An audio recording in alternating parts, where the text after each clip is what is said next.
Sementara itu, pemirsa, Presiden Joko Widodo memastikan pertemuan KTT ASEAN atau Asian Leaders Meeting telah menghasilkan kesepakatan konsensus terkait penyelesaian krisis di Myanmar. Menurutnya, perkembangan situasi di Myanmar merupakan kondisi yang tak dapat diterima dan tak boleh terus berlangsung, serta mendesak agar kekerasan di Myanmar segera dihentikan dan demokrasi serta kedamaian harus segera dikembalikan. Presiden Jokowi menghadiri Asian Leaders Meeting yang digelar di Sekretariat ASEAN Jakarta Sabtu 24 April 2021. Pertemuan itu membahas sejumlah hal penting terkait keamanan kawasan ASEAN, termasuk krisis politik di Myanmar yang terus berkepanjangan. Pertemuan Asian Leaders Meeting juga menghasilkan kesepakatan konsensus terkait penyelesaian krisis di Myanmar dan meminta agar kekerasan di Myanmar segera dihentikan dan demokrasi serta kedamaian harus segera dikembalikan. Sebelumnya, sejumlah pemimpin negara ASEAN juga telah hadir atas undangan Sultan Brunei Darussalam Hassanal Bolkiah selaku Ketua ASEAN. Para pimpinan ASEAN kemudian melakukan pertemuan di dalam ruangan Bali Lounge. Penyelenggaraan pertemuan tersebut menjadi pertemuan langsung secara fisik pertama para pemimpin ASEAN selama masa pandemi ini dengan tetap menerapkan protokol kesehatan secara ketat.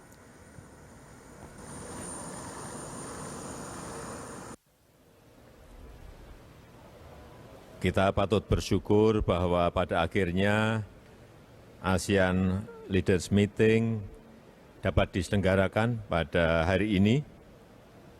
Sejak saya menelpon Sultan Brunei Darussalam pada 23 Maret 2020 bersama dengan Chair Indonesia bekerja keras untuk memastikan agar ASEAN Leaders Meeting ini dapat diselenggarakan. Di dalam pertemuan tadi saya menyampaikan beberapa hal. Yang pertama, perkembangan situasi di Myanmar sesuatu yang tidak dapat diterima dan tidak boleh terus berlangsung. Kekerasan harus dihentikan dan demokrasi, stabilitas, dan perdamaian di Myanmar harus segera dikembalikan.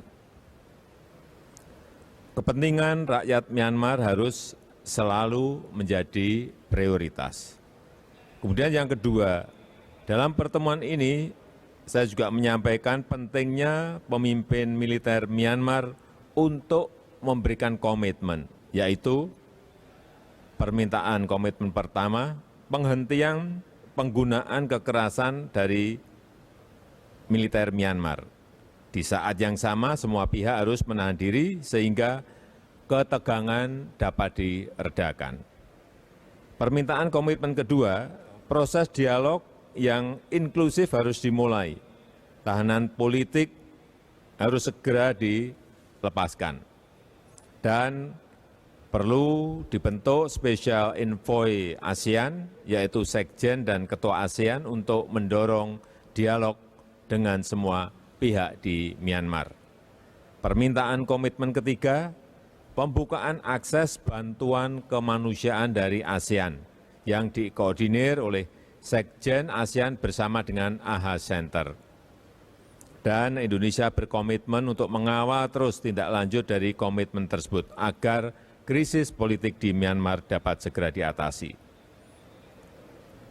Kita bersyukur bahwa apa yang disampaikan oleh Indonesia ternyata sejalan dengan yang disampaikan oleh para pemimpin ASEAN.